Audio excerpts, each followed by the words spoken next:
Assalamualaikum warahmatullahi wabarakatuh. Apa kabar Crash Troopers semuanya? Semoga kita senantiasa mendapat bimbingan Allah menuju jalan yang lurus. Ternyata, fenomena telinga bersuara nying atau berdengung telah menjadi pertanyaan umum bagi banyak orang, terutama umat Islam. Banyak yang mengira bahwa ia sedang digosipkan oleh tetangga atau dirasan-rasani oleh orang yang tidak suka dengannya. Namun menariknya, 1400 tahun yang lalu, Nabi Muhammad juga telah membahas fenomena telinga berdengung ini. Beliau mengajarkan bahwa jika seseorang mengalami telinga berdengung, itu berarti mereka berada di tingkatan tertinggi di alam roh atau malaul a'la.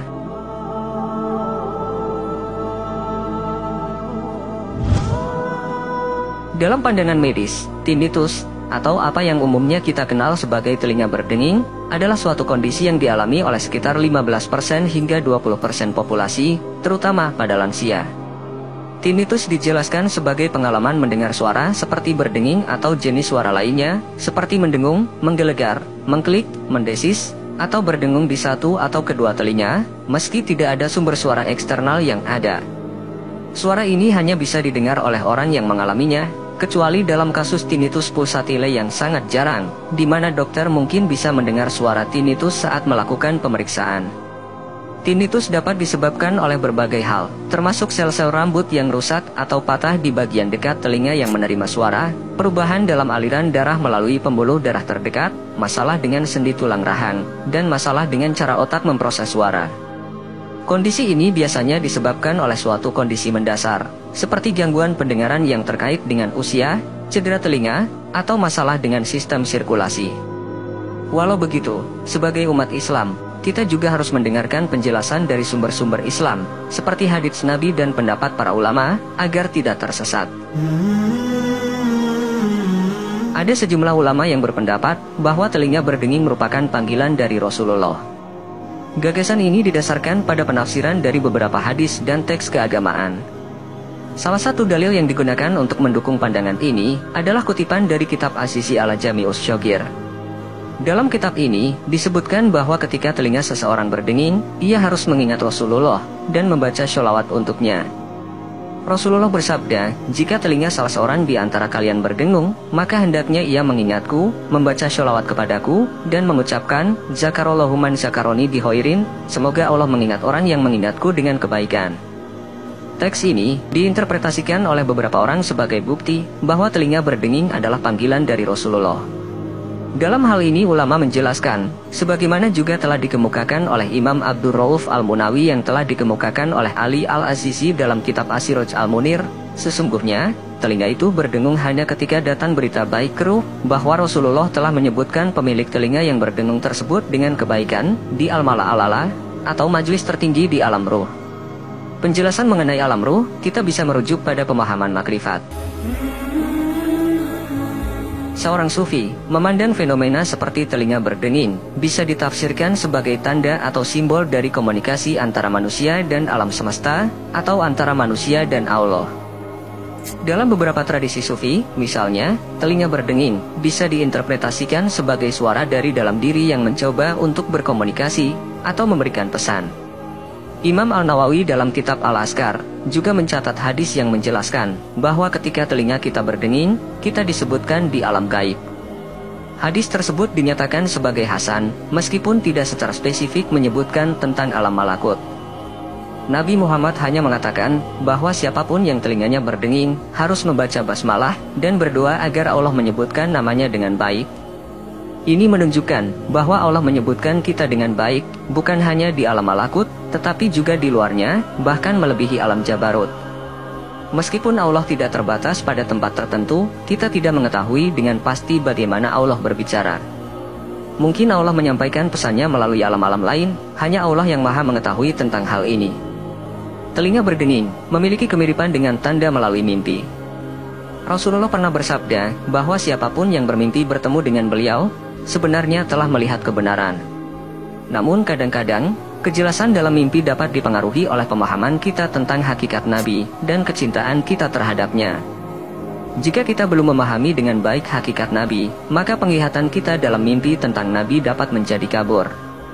Namun Rasulullah menegaskan bahwa di akhir zaman, hampir semua mimpi orang yang beriman adalah benar. mimpi ini merupakan warisan dari para nabi dan termasuk dalam ilmu mimpi yang dihormati oleh para ulama. Bahkan, Imam Bukhari dan Imam Tirmidzi memiliki bab yang berhubungan dengan penafsiran mimpi dalam kitab sahih mereka. Dalam konteks ini, pandangan makrifat menekankan pentingnya pengalaman pribadi dan interpretasi individu. Setiap orang mungkin memiliki pengalaman dan pemahaman yang berbeda tentang fenomena seperti telinga berdenging atau mimpi bertemu nabi. Yang terpenting adalah setiap individu berusaha untuk mencari kebenaran dan pemahaman spiritual melalui pengalaman dan pengetahuan mereka sendiri. Namun yang perlu dicatat bahwa tidak semua orang setuju dengan interpretasi ini. Beberapa orang berpendapat bahwa hadis yang menjadi dasar dalil telinga berdenging tidak bisa dipertanggungjawabkan. Al-Bukhari menyatakan bahwa perawi hadis tersebut adalah munkarul hadits atau perawi yang tidak bisa diterima hadisnya. Selain itu, dalam hadis tersebut tidak ada keterangan bahwa telinga berdenging adalah tanda panggilan Rasulullah. Hadis tersebut hanya berisi anjuran untuk membaca sholawat ketika telinga berdenging. Apabila telinga kalian berdenging, hendaklah dia mengingatku dan membaca sholawat untukku, dan hendaknya dia mengucapkan, semoga Allah mengingat orang yang mengingatkan dengan mendoakan kebaikan.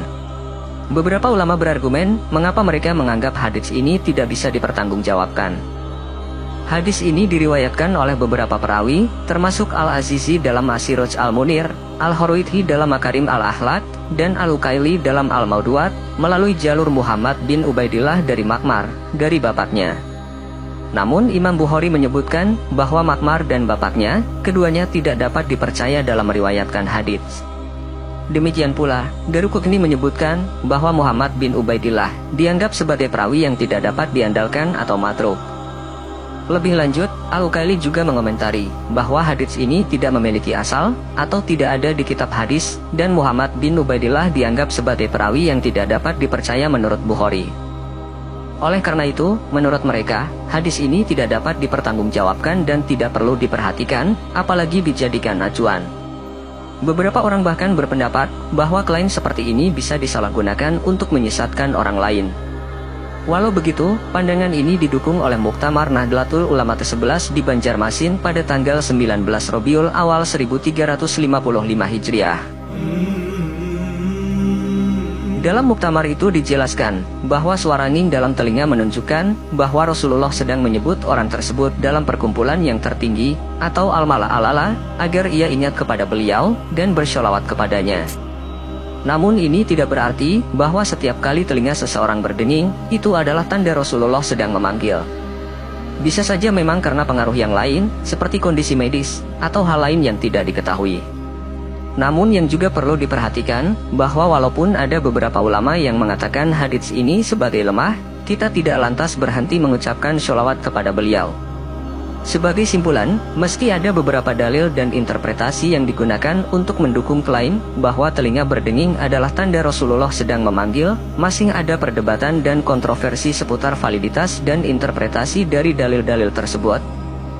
Oleh karena itu, penting untuk selalu melakukan penelitian dan kritik secara mendalam sebelum menerima informasi semacam ini, dan penting untuk menyimak setiap pembahasan sampai tuntas. Semoga dapat bermanfaat untuk kita semua. Wallahu a'lam bishawab. Wassalamualaikum warahmatullahi wabarakatuh.